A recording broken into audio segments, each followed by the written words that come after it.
Te voy a pedir que abras su Biblia en Filipenses, capítulo 3, verso 13 y 14.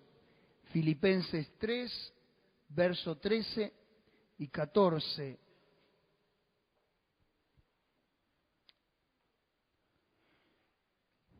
Quiero contarle que cuando el apóstol Pablo está escribiendo esta carta, no está en su mejor momento. El apóstol Pablo está prisionero en Roma por causa del Evangelio. Entonces le escribe a un discípulo suyo para que a su vez la lleve a la iglesia de Filipos.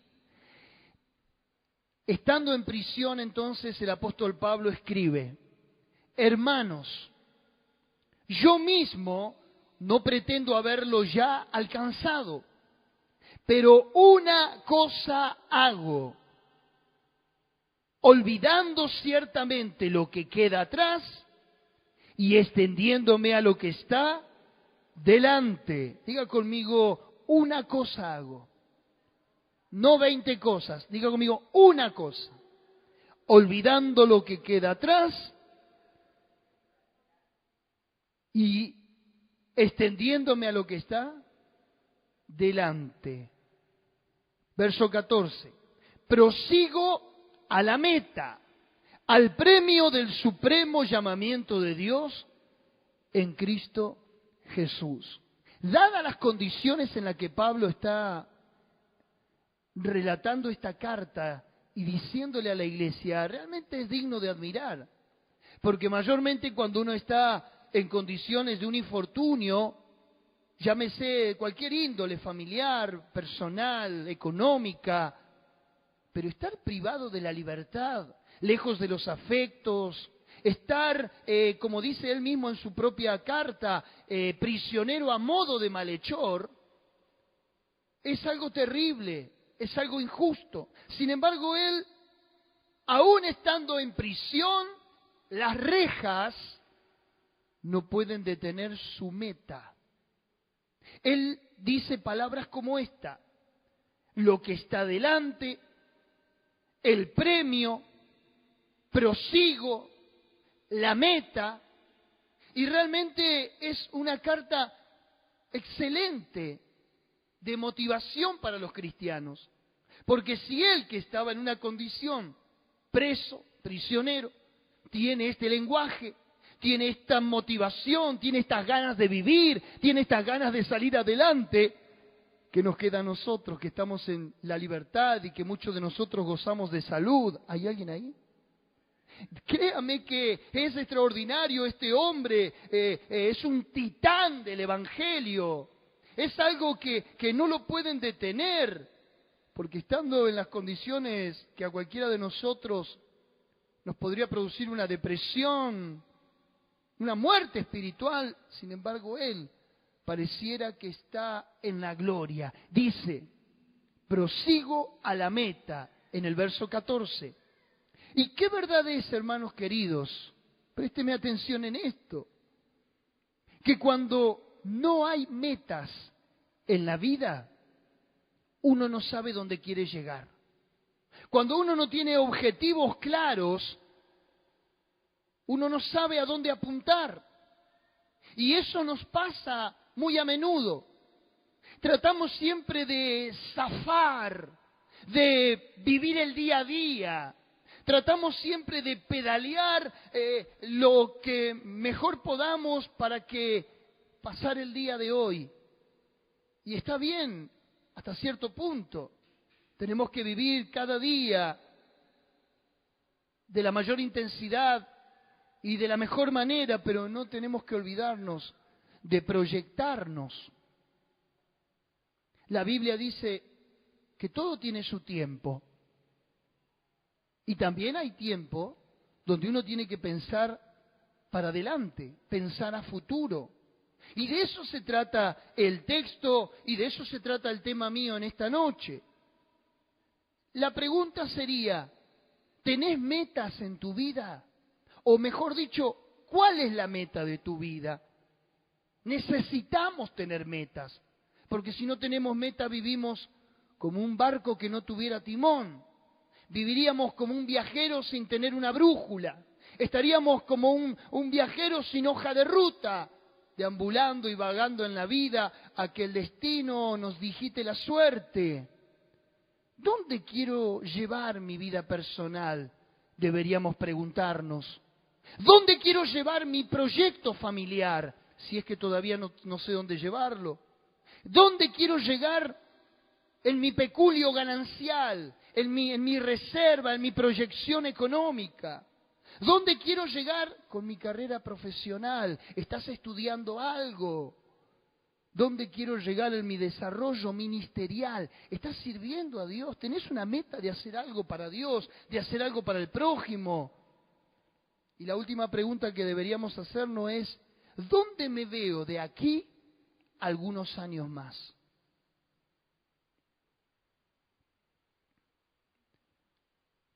¿Sabe qué?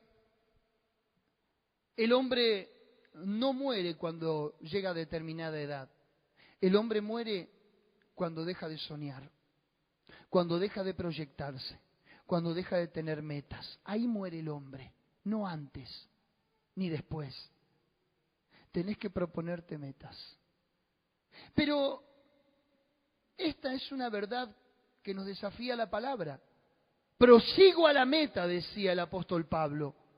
Pero si yo tengo que ser honesto con el texto y utilizarlo de una manera literal y cruda del pasaje, Pablo establece como una meta algo mucho más sublime y a su vez alcanzable.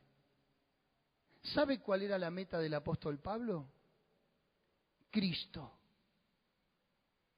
Claro, todos perseguimos esa meta, todos perseguimos a Cristo, por eso estamos hoy aquí. Por eso es que hemos emprendido este viaje en la vida cristiana. Es cierto, queremos a Cristo, pero no disocie lo que acabo de decirle, que usted en su vida personal también tiene que tener metas. Vamos con la primera. En el versículo 7 empieza una de las metas del apóstol Pablo. Y yo quiero mostrarles 7 metas que él tenía para llegar a la final de la carrera que era Cristo.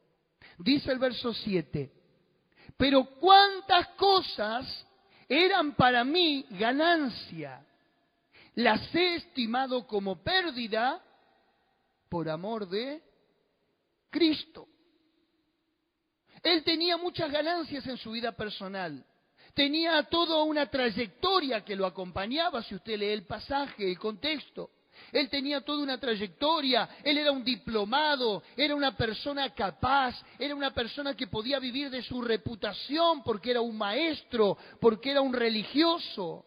Esas cosas para él eran muy preciosas, humanamente hablando, terrenalmente hablando.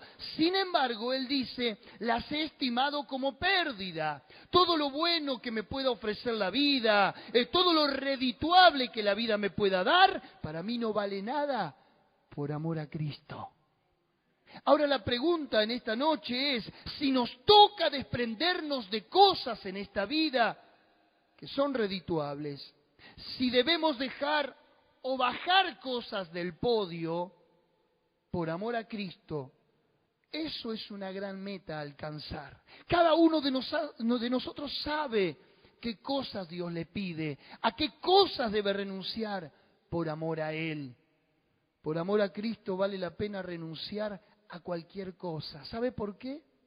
Porque Cristo, por amor a nosotros, renunció a su estado original, como dice Filipenses, el cual siendo Dios, no estimó el ser igual a Dios como cosa que aferrarse, sino que se despojó a sí mismo, haciéndose hombre y estando en la condición de hombre. Usted sabe el pasaje.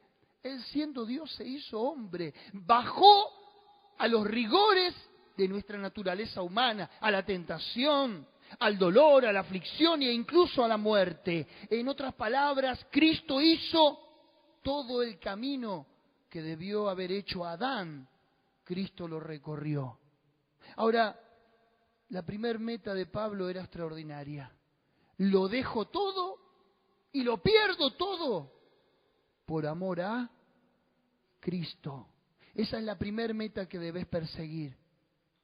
Renunciar a afectos, y hay veces es necesario por amor a Cristo. Renunciar a comodidades, y a veces es necesario por amor a Cristo.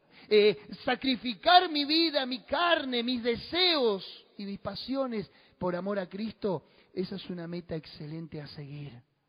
Pero la segunda meta que el apóstol... le quiero poner un ejemplo. Dice el libro de Hebreos,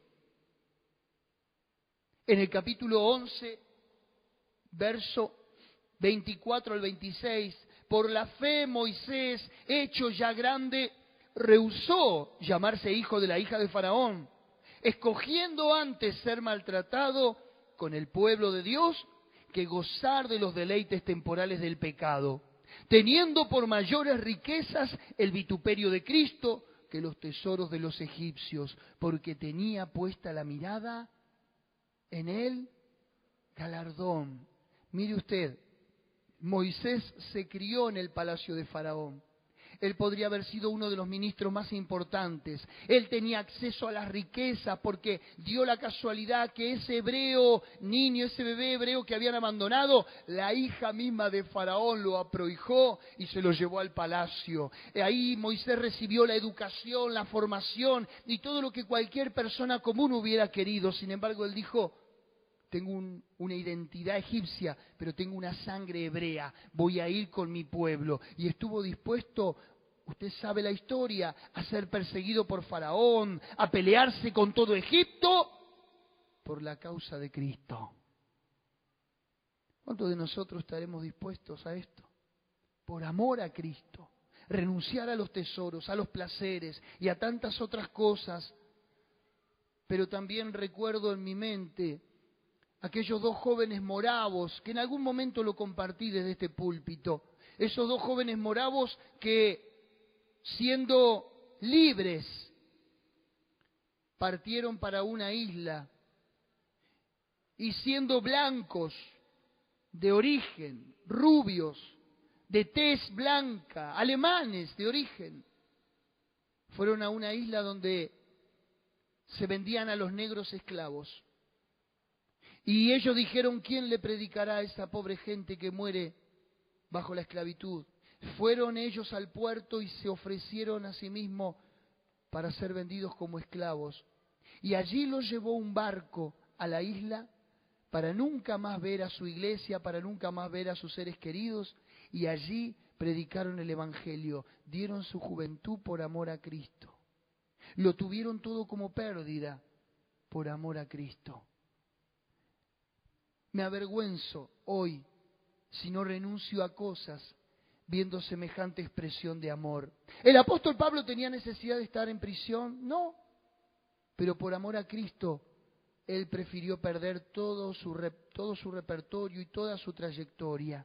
Ahora sí voy con el segundo punto. En el verso 8 dice: y ciertamente aún estimo todas las cosas como pérdida por la excelencia del conocimiento de Cristo. ¿Cuál era la primera meta? Por amor a Cristo. ¿Cuál era la segunda meta? El conocimiento de Cristo. Tremendo esta palabra.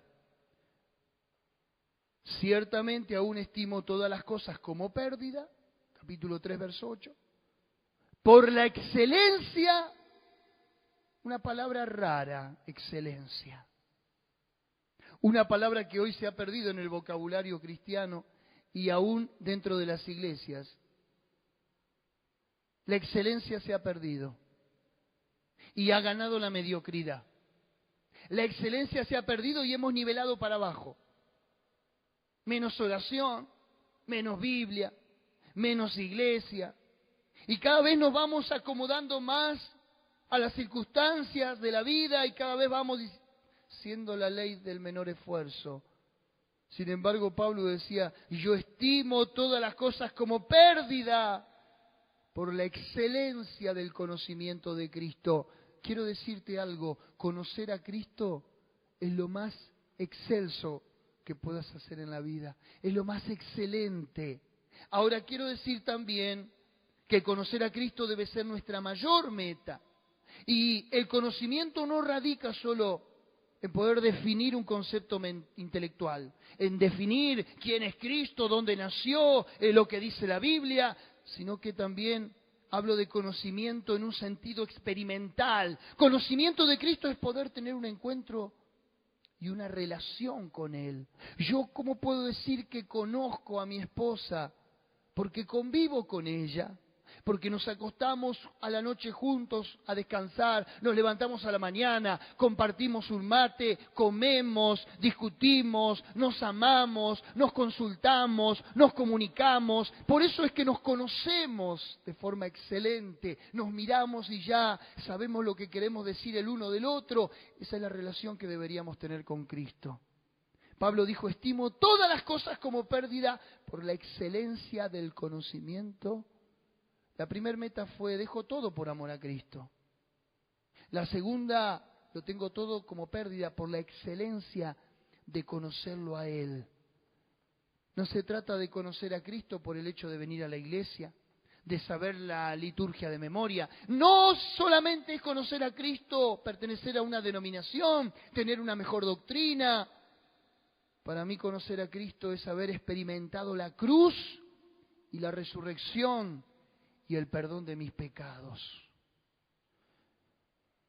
Pero el verso 8 dice también algo interesante. Y ciertamente aún estimo todas las cosas como pérdida por la excelencia del conocimiento de Cristo Jesús, mi Señor, por amor del cual lo he perdido todo y lo tengo por basura para ganar a Cristo. Qué término raro, ¿no? Diga conmigo, ganar a Cristo. No es que Él nos gana a nosotros, no es que Él nos busca y nos encuentra y nos toma como posesión, sí, pero el apóstol Pablo también dice, yo también puedo ganar a Cristo. Y ganar a Cristo es buscarlo. Ganar a Cristo es anhelarlo, servirlo, adorarlo. Nuestra meta debe ser ir tras Él, como la mujer que venció toda barrera para tocar el manto de Jesús. ¿Cuánto la recuerdan? Su cultura decía que una mujer jamás debía ir detrás de un hombre, la mujer era tenida en menosprecio y demás. O como la mujer que empeñó todo su costoso capital, su perfume, para agasajar a Jesús. Otra mujer que también se me ocurre, la que corrió del sepulcro para llorarlo. Eso es ganar a Cristo. Es seducir a Cristo. Es ir no solamente cuando tengo una necesidad, sino cuando estoy en el mejor momento de mi vida y decirle, Señor, acá estoy. Vengo a buscarte porque vengo a buscarte. Vengo a estar contigo para compartir tu silencio, para estar en tu presencia, para escuchar tu corazón. Mayormente, y me incluyo, vamos a Cristo cuando tenemos un conflicto, una necesidad, una dolencia, algo que necesitamos que nos resuelva. El apóstol decía, yo quiero ganar a Cristo. Esa es mi meta, ganarlo a Él. Él me ganó a mí, bueno, yo ahora lo quiero a ganar a Él. A Cristo se lo gana con dedicación. A Cristo se lo gana con esfuerzo. A Cristo se lo gana con compromiso. A Cristo se lo gana con entrega. Levantarte un domingo bien temprano antes de ir a la reunión y decirle, Señor, este es tu día. Me voy a preparar para ir a la iglesia. Te voy a cantar de la mejor manera, te voy a ofrendar, voy a bendecir a mis hermanos y si puedo llevar a alguien por el camino también. Eso es ganar a Cristo. Otra meta que el apóstol tenía, dijimos, vamos a recapitular. Lo dejo todo por amor a Cristo. Lo tengo todo como pérdida por el conocimiento de Cristo. Otra meta extraordinaria. La tercera meta, ganar a Cristo. Él me ganó a mí, bueno, yo lo voy a ganar a Él. La cuarta meta está en el verso 9. y ser hallado en Él, no teniendo mi propia justicia que es por la ley, sino la que es por la fe de Cristo. ¿Sabe qué? Cuando leí el pasaje, en realidad no me costó armar la predicación, porque encontré una perfecta simetría. En una porción menciona 7 veces a Cristo el apóstol. Mire si estaba lleno de Cristo. Cuando nosotros hablamos, ¿en cuántas palabras de las que hablamos aparece Cristo? Solamente se me ocurre. Dígame si no estaba lleno de Cristo el apóstol. Quiero ser como Él. Quiero el conocimiento de Él. Quiero el amor de Él. Y ahora dice, quiero ganarlo a Él. Y también dice, quiero la fe de Cristo. Pero ¿por qué está diciendo la fe de Cristo? No está hablando de esa fe que muchas veces nos desafiamos para obtener tal o cual cosa o para conquistar. No es esa fe de la cual nosotros podemos obtener un beneficio como una sanidad y demás. Está hablando de la fe como nuestra meta en cuanto a agradar a Dios. Y aquí la fe está relacionada con haber sido aceptado por Dios. Usted sabe que la gente antes quería ser aceptada por Dios, quería agradar a Dios, pero mediante mandamientos, mediante cumplimientos religiosos. Yo conozco mucha gente católica y católicos honestos que van a la iglesia, que cumplen las festividades católicas, que tienen la billetera y el monedero lleno de estampitas, que se persignan cuando pasan por un cementerio, que rezan el rosario. Yo conozco gente así. Y ellos quieren agradar a Dios a través del cumplimiento de determinados preceptos. Pero ¿sabe qué? Uno no puede agradar a Dios porque esa sería una justicia propia. Yo me creo justo por lo que hago. Pero ¿sabe qué? Siempre termino fracasando. Siempre termino fallando. En cambio, la fe que es en Cristo, que dice Pablo, es agradar a Dios no por lo que yo haga ni por lo que yo sea, sino por lo que Cristo hizo en la cruz del Calvario por mí. Su justicia me fue dada a mí y mi pecado fue puesto sobre Él. Y Jesús tendió ese puente que nosotros necesitábamos para acercarnos a Dios. Esa era la meta del apóstol. No buscar a Dios por sus méritos, sino por lo que Cristo hizo en la cruz. Yo sé que vos hay veces te sentís un hipócrita. Hay veces luchás con los deseos de tu corazón y decís, ¿cuándo voy a poder ser libre de esto? Me siento delante de Dios con culpa. Me siento delante de Dios que le vivo fallando. Y sí, y te tengo una noticia, siempre le vas a fallar. Y esa persecuta que tenés de tu conciencia, de sentirte culpable por actos, y te va a acompañar todo el resto de tu vida, porque es el Espíritu Santo que nos convence de pecado, de justicia y de juicio. Pero es ese pecado y ese remordimiento el que nos lleva a depender de la cruz y de la gracia de Dios. Ya no luches contra eso. Lucha para encontrar a Cristo y vas a encontrar que Cristo es tu justicia. La ley, decía el evangelista Moody, puede perseguirme hasta el Calvario, no más allá. Otra meta, y voy cerrando el pensamiento que tenía el apóstol Pablo, está en el verso 10. Dijimos, la meta era el amor de Cristo, el conocimiento de Cristo, ganar a Cristo, la fe de Cristo. Y ahora en el verso 10 dice algo muy interesante. A fin de conocerle y el poder de su resurrección y la participación de sus padecimientos, llegando a ser semejante a Él, pero si quiere póngale que está implícito Cristo en su muerte. ¿Qué está diciendo Pablo? Quiero llegar a ser como Cristo. Semejante, que no es igual. Semejante es semejante. Asemejarme, tratar de parecerme. ¿Cuánto le gustaría parecerse a Cristo? ¿Sabes dónde te pareces a Cristo? Cuando sufrís, cuando padeces. Nuestras pruebas y nuestras crisis y nuestros padecimientos son los que nos asemejan a Cristo. Quiero hacer una salvedad. Ojo, una cosa es padecer como consecuencia de nuestro pecado. Hay veces uno padece porque hizo mal las cosas. Ahí no te pareces en nada a Cristo, porque causa y efecto se cumplen al pie de la letra. Hiciste algo, entonces estás de determinada manera. Pero ¿cuándo entonces uno padece por Cristo? Cuando padeces por mantener tu lealtad a Él, cueste lo que cueste. Cuando los demás te vituperan y te insultan y te menosprecian y hasta te persiguen en el hogar, en la familia, por causa de Cristo.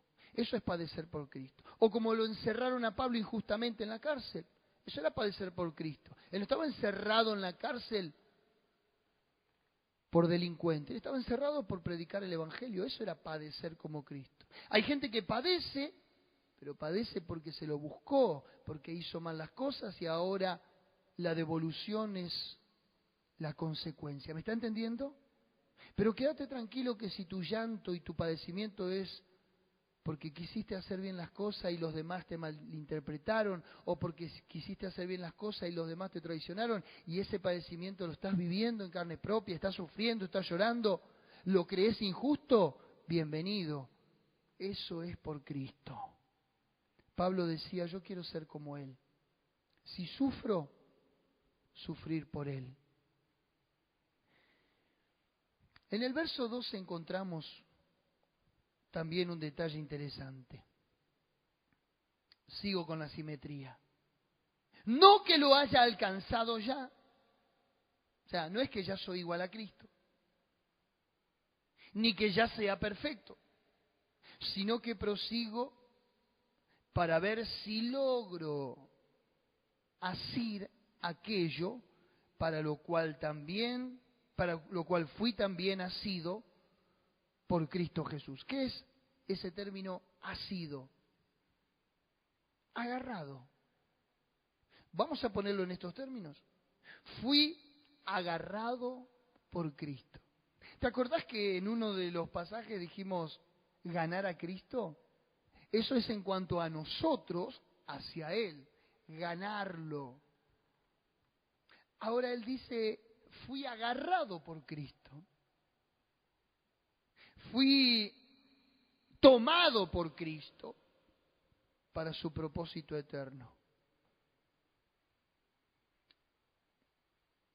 Todos fuimos agarrados por Cristo. Fuimos agarrados para predicarlo a Él. Fuimos agarrados para reconciliar al mundo con Dios mediante el Evangelio. No fuimos escogidos por el hecho de ser escogidos nada más y ser hijos, sino para representarlo y manifestarlo aquí en el mundo. Y fíjese que no ha sido de todos el privilegio, por algo Jesús dijo, no es de todos la fe. Por eso es que hoy hay aquí un puñado de personas que han sido agarradas por Cristo. Otro puñado está en la Plaza de Mayo celebrando y lo que fue agarrado por la política. Usted está agarrado por Cristo. Ahora, fuimos agarrados para ser sanados, para ser libertados, para ser bendecidos. La meta de Pablo era Cristo. Y como último dice en el verso 14, prosigo a la meta. Me gusta la palabra prosigo. Continúo. No me quedo. No me detengo. No me paraliza la prisión, decía Pablo, en otras palabras. No me paraliza una prueba. No me detiene una circunstancia. Aunque las cuestiones parezcan paupérrimas, Aunque el escenario sea contrario, prosigo, continúo, voy adelante. ¿Cuántos dicen amén? Dígale por favor a 2 o 3 que tenga ahí al lado, prosigo a la meta. Nada me va a detener, nada me va a dejar varado en el camino. ¿Cuántos dicen amén a esto? Denle un fuerte aplauso.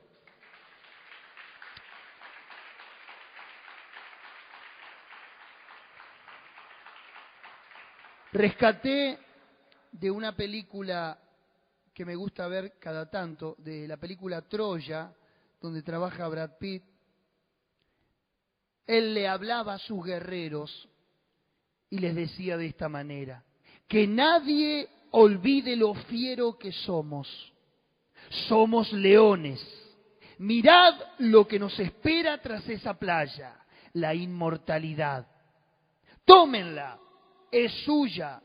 Levántate, príncipe, la piedra no te robará la gloria.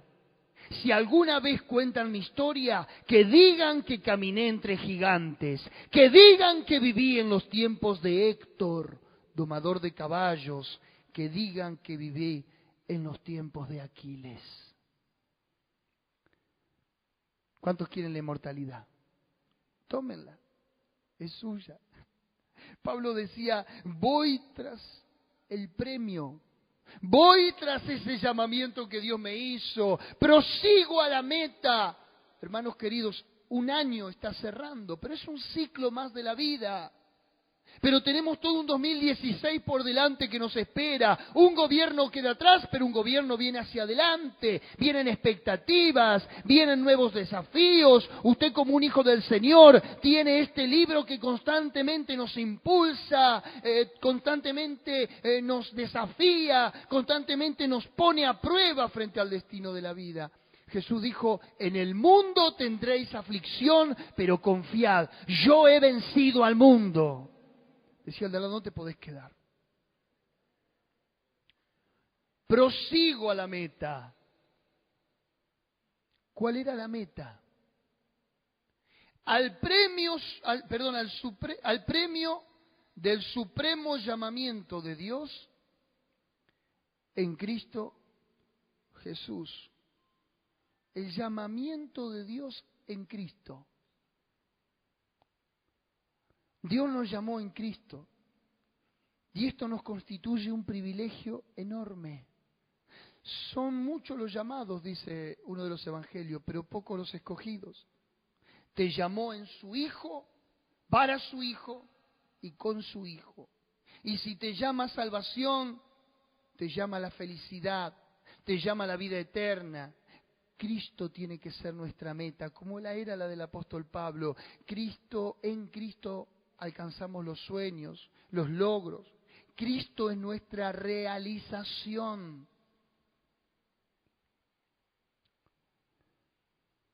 Prosigo a la meta. No importa lo que esté adelante. Yo tengo que ganar ese premio. No estoy diciendo que tenemos que ganar la salvación. La salvación ya la ganó Cristo. Pero sí yo tengo que ir a tomarla. Tengo que perseverar hasta alcanzarla.